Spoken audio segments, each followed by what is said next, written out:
ఈశ్వరుడికి, నందీశ్వరుడికి మధ్య మనం ఉండకూడదా? నందీశ్వరుడు మహాభక్తుడు. పరమశివుణ్ణి సదా దర్శిస్తూ పరవశం చెందుతుంటాడు. అర్ధనిమీలిత నేత్రాలతో ఉంటాడు. వారిద్దరి మధ్య మనం అడ్డుగా వెళ్ళడం అంటే ఆ మహానుభావుని భక్తికి, అనుభవానికి మధ్య అడ్డు తగిలినట్టే కదా!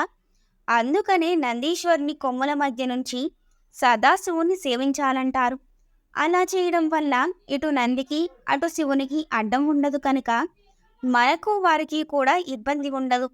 వైష్ణవాలయంలో గరుడుడికి, దేవుడికి అడ్డుగా ఉండకూడదని, రామాలయంలో రాముడికి, హనుమకు అడ్డు రావద్దని, అమ్మవారికి ఆమె వాహనమైన సింహానికి అడ్డు రావద్దని, గణపతికి, మూషికానికి, సుబ్రహ్మణ్యేశ్వరునికి, నెమలికి అడ్డు రాకూడదని అంటారు. అంటే ఏ ఇద్దరి మధ్య అడ్డంగా నిలబడి వారి ఏకాంతానికి భంగం కలిగించకూడదని, అలా చేయడం సంస్కారం కాదని అర్థం.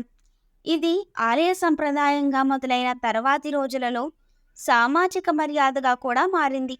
గురు శిష్యుల మధ్య, భార్యాభర్తల మధ్య, పెద్దల మధ్య అడ్డుగా వెళ్ళకూడదని, వారి మధ్యలోంచి నడుచుకుంటూ వెళ్ళకూడదని అంటారు.